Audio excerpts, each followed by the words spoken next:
Hi hello ಎಲ್ಲರಿಗೂ ನಮಸ್ಕಾರ. ಸ್ನೇಹಿತರೆ, ಇವತ್ತಿನ ಒಂದು ವಿಡಿಯೋದಲ್ಲಿ ಸರ್ಕಾರಿ ನೌಕರರಿಗೆ ಒಂದು ಇಂಪಾರ್ಟೆಂಟ್ ಆಗಿರುವಂಥ ಅಪ್ಡೇಟ್ ಬರ್ತಾ ಇರುವಂಥದ್ದು, ಹಳೆಯ ಪಿಂಚಣಿ ವ್ಯವಸ್ಥೆಯನ್ನು ಮರುಜಾರಿ ಮಾಡಬೇಕು ಅಂತ ಕರ್ನಾಟಕ ರಾಜ್ಯ ಸರ್ಕಾರಿ ನೌಕರರ ಸಂಘದ ಅಧ್ಯಕ್ಷರು ಮತ್ತು ಪದಾಧಿಕಾರಿಗಳು ಪಟ್ಟಣ ಹಿಡಿದಿದ್ದಾರೆ. ಸೊ ಅದ್ರ ಜೊತೆಗೇನೆ ರಾಜ್ಯದ ಎಲ್ಲ ಸರ್ಕಾರಿ ನೌಕರರು ಈ ಒಂದು ವಿಷಯಕ್ಕೆ ಸಂಬಂಧಿಸಿದಂತೆ ಇವಾಗ ಗಂಭೀರವಾಗಿ ಚರ್ಚೆಯನ್ನು ಮಾಡ್ತಾ ಇದ್ದು, NPS ಅಧ್ಯಯನ ಸಮಿತಿಗೆ ರಾಜ್ಯ ಸರ್ಕಾರಿ ನೌಕರರ ಒಂದು ಭೇಟಿ, OPS ಮರುಜಾರಿ ಪಟ್ಟಿಗಾಗಿ ಒಂದು ಮೀಟಿಂಗನ್ನು ಸ್ಕೆಡ್ಯೂಲ್ ಮಾಡಲಾಗಿದೆ. ಸೊ 1 ತಿಂಗಳ ಒಳಗಾಗಿ ರಿಪೋರ್ಟನ್ನು ಸರ್ಕಾರಕ್ಕೆ ಸಲ್ಲಿಸ್ತೇನೆ ಅಂತ ಒಂದು ಅಧಿಕಾರಿಗಳು ಕೂಡ ಹೇಳಿದ್ದಾರೆ. ಸೊ ಹಾಗಾದರೆ ಏನಿದೆ ಇವತ್ತಿನ ಒಂದು ವಿಡಿಯೋದಲ್ಲಿ ಮಾಹಿತಿಯನ್ನು ಕಂಪ್ಲೀಟಾಗಿ ತಿಳಿದುಕೊಳ್ಳೋಣ.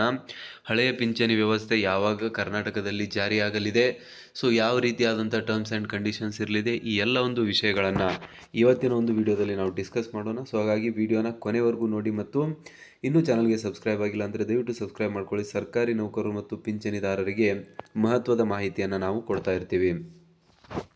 ಸೊ ಇಲ್ಲಿ ನೋಡ್ತಾ ಇರುವಂಥದ್ದು ನ್ಯೂಸ್ ಪೇಪರ್ಗಳಲ್ಲಿ ಇದೇ ಹೆಡ್ಲೈನ್ಸ್ಗಳಾಗಿದೆ. NPS ಅಧ್ಯಯನ ಸಮಿತಿಗೆ ರಾಜ್ಯ ಸರ್ಕಾರಿ ನೌಕರರ ಸಂಘ ಮನವಿ, OPS ಮರುಜಾರಿಗಾಗಿ ಪಟ್ಟು. ರಾಜ್ಯ ಸರ್ಕಾರಿ ನೌಕರರಿಗೆ NPS ರದ್ದುಪಡಿಸಿ ಹಳೆಯ ಪಿಂಚಣಿ ವ್ಯವಸ್ಥೆಯನ್ನು ಮರುಜಾರಿಗೊಳಿಸುವಂತೆ ಕೋರಿ ರಾಜ್ಯ ಸರ್ಕಾರಿ ನೌಕರರ ಸಂಘವು ರಾಜ್ಯ ಸರ್ಕಾರದ NPS ಅಧ್ಯಯನ ಸಮಿತಿಗೆ ಮನವಿಯನ್ನು ಸಲ್ಲಿಸಿದೆ.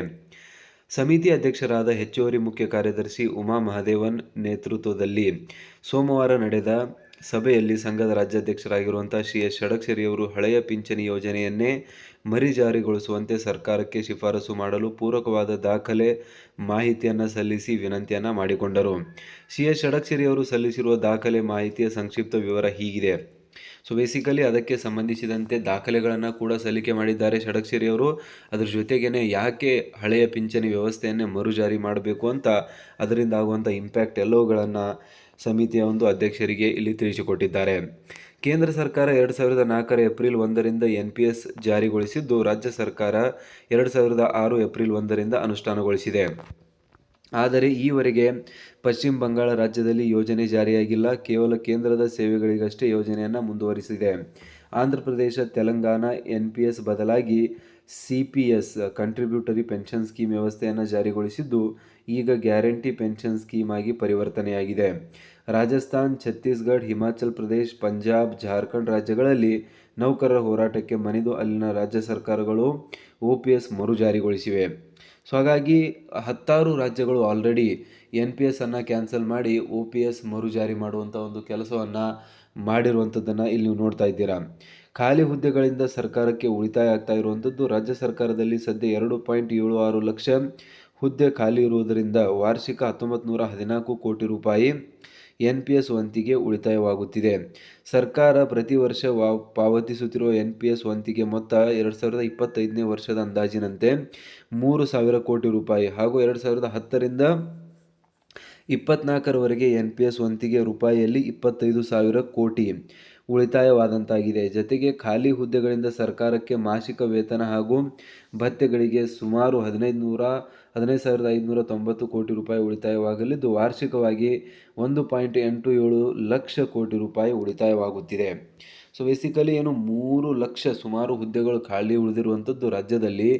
ಆ ಒಂದು ಹುದ್ದೆಗಳು ಖಾಲಿ ಉಳಿದಿರುವುದರಿಂದ ಸರ್ಕಾರಕ್ಕೆ ದೊಡ್ಡ ಒಂದು ಲಾಭ ಆಗ್ತಾ ಇರುವಂಥದ್ದು, ಉಳಿತಾಯ ಆಗ್ತಾ ಇರುವಂಥದ್ದು ಇಲ್ಲಿ ಸರ್ಕಾರಿ ನೌಕರರ ಸಂಘದ ಅಧ್ಯಕ್ಷರು ಷಡಕ್ಷರಿಯವರು ಹೇಳಿಕೊಟ್ಟಿದ್ದಾರೆ. ಕೆಳಕಂಡ ಅಂಶಗಳ ಶಿಫಾರಸಿಗೆ ಮನವಿ. NPS ನೌಕರರಿಗೆ ನಿವೃತ್ತಿ ನಂತರ ಯಾವುದೇ ಆರ್ಥಿಕ ಭದ್ರತೆ ಇಲ್ಲದಿರುವುದರಿಂದ NPS ಯೋಜನೆ ರದ್ದುಪಡಿಸಿ ಹಳೆಯ ಪಿಂಚಣಿ ಯೋಜನೆಯನ್ನು ಮರುಜಾರಿಗೊಳಿಸಬೇಕು. ಇದು ಒಂದನೇ ಒಂದು ಬೇಡಿಕೆ. ಹಾಲಿ NPS ನೌಕರರ ವೇತನದಿಂದ ಕಟಾವಣೆ ಮಾಡುತ್ತಿರುವ ವಂತಿಗೆ ಮೊತ್ತ ನಿಲ್ಲಿಸಬೇಕು. ಈವರೆಗೆ NPS ನೌಕರರಿಂದ ಕಟಾವಣೆಗೊಳಿಸಿರುವ NPS ವಂತಿಗೆ ಮೊತ್ತವನ್ನು ಸಂಬಂಧಪಟ್ಟ ನೌಕರರ GPF ಖಾತೆ ತೆರೆದು ಆ ಮೊತ್ತವನ್ನು ಅವರ ಖಾತೆಗೆ ಜಮೆಗೊಳಿಸಬೇಕು ಅಂತ. ಏನು ಇಲ್ಲಿವರೆಗೆ ಕೆಲವೊಂದಿಷ್ಟು ಅಮೌಂಟ್ ಆಲ್ರೆಡಿ ಕಟ್ ಆಗಿರುವಂಥದ್ದು NPS ರೂಪದಲ್ಲಿ, NPS ವಂತಿಗೆ ಒಂದು ಕಟಾವಣೆ ರೂಪದಲ್ಲಿ ಆ ಒಂದು ಅಮೌಂಟನ್ನು ಸರ್ಕಾರಿ ನೌಕರರ ಖಾತೆಗೆ ಮರು ಜಮೆ ಮಾಡಬೇಕು. GPF ಖಾತೆಯನ್ನು ತೆರೆದು ಜನರಲ್ ಪ್ರೊವಿಡೆಂಟ್ ಫಂಡ್ ಆ ಒಂದು ಖಾತೆಗೆ ಅಮೌಂಟನ್ನು ರಿಲೀಸ್ ಮಾಡಬೇಕು ಅಂತ ಇಲ್ಲಿ ಕೇಳುತ್ತಿದ್ದಾರೆ. ಪ್ರಣಾಳಿಕೆಯಲ್ಲಿ ನೀಡಿದ್ದ ಭರವಸೆಯಂತೆ OPS ಜಾರಿಗೊಳಿಸುವ ಕ್ರಮ ವಹಿಸಬೇಕು. ನೌಕರರಿಂದ ತೀವ್ರ ಒತ್ತಡವಿದ್ದು ಹೋರಾಟದ ಹಾದಿ ತುಳಿಯುವ ಅನಿವಾರ್ಯತೆ, ಸರ್ಕಾರದ ಅವಕಾಶ ನೀಡದೆ ಸ್ಪಂದಿಸುವಂತೆ ಮನವಿ ಮಾಡಲಾಗುವುದು. CS ಷಡಕ್ಷರಿ, ರಾಜ್ಯ ಸರ್ಕಾರಿ ನೌಕರ ಸಂಘದ ಅಧ್ಯಕ್ಷರು.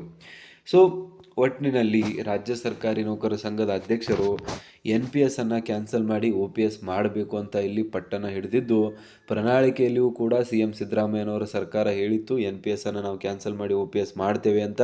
ಸೊ ಹಾಗಾಗಿ ತಾವು ಕೊಟ್ಟಿರುವ ಮಾತಿನಂತೆ ಈ ಒಂದು ಹೋರಾಟಕ್ಕೆ ಅವಕಾಶ ನೀಡಿದೆ. ಏನಕ್ಕಂದರೆ ನಾವು ಹೋರಾಟ ಮಾಡ್ದೇ ನೀವು ಈ ಒಂದು ಹಳೆಯ ಪಿಂಚಣಿ ವ್ಯವಸ್ಥೆಯನ್ನು ಮರುಜಾರಿ ಮಾಡಬೇಕು ಅಂತ CS ಷಡಕ್ಷರಿ ಅವರು ಇಲ್ಲಿ ಹೇಳ್ತಾ ಇರುವಂಥದ್ದು ನೀವು ನೋಡ್ತಾ ಇದ್ದೀರಾ. ಸೊ ಹಳೆಯ ಪಿಂಚಣಿ ವ್ಯವಸ್ಥೆಗೆ ಸಂಬಂಧಿಸಿದಂತೆ ಎಷ್ಟು ಇಲ್ಲಿ ಚರ್ಚೆ ಆಗ್ತಾ ಇದೆ ಅಂದರೆ ಎಲ್ಲ ಒಂದು ಪಾಸಿಬಿಲಿಟೀಸ್ಗಳು 100% ಇಲ್ಲಿ NPS ಅನ್ನು ಕ್ಯಾನ್ಸಲ್ ಮಾಡಿ OPS ಮಾಡುವಂಥ ನಿಟ್ಟಿನಲ್ಲಿ ಕಾಣಿಸ್ತಾ ಇದ್ದು, CS ಷಡಕ್ಷರಿ ಅವರು ತುಂಬಾ ಶ್ರಮ ಪಡ್ತಾ ಇದ್ದಾರೆ. ಒಂದು ಮೀಟಿಂಗ್ಸ್ಗಳನ್ನು ಅರೇಂಜ್ ಮಾಡುವಂಥದ್ದಾಗಲಿ, ಸರ್ಕಾರಕ್ಕೆ ಮನವಿ ಮಾಡುವಂಥದ್ದಾಗಲಿ. ಸೊ ಹಾಗಾಗಿ ಮುಂದಿನ ದಿನಗಳಲ್ಲಿ ಇದಕ್ಕೆ ಸಂಬಂಧಿಸಿದಂತೆ ಗುಡ್ ನ್ಯೂಸ್ ನಮ್ಮ ಒಂದು ರಾಜ್ಯ ಸರ್ಕಾರಿ ನೌಕರರಿಗೆ ಸಿಗಲಿದೆ ಅಂತಲೇ ಹೇಳ್ಬೋದು. ಸೊ ಇದಕ್ಕೆ ಸಂಬಂಧಿಸಿದಂತೆ ನಿಮ್ಮ ಒಂದು ಅನಿಸಿಕೆಗಳನ್ನು ಕಮೆಂಟಲ್ಲಿ ತಿಳಿಸಿ ಅಂತ ಹೇಳ್ತಾ ಇವತ್ತಿನ ವಿಡಿಯೋನ ಇಲ್ಲಿಗೆ ನಿಲ್ಲಿಸೋಣ. ಜೈ ಹಿಂದ್, ಜೈ ಕರ್ನಾಟಕ.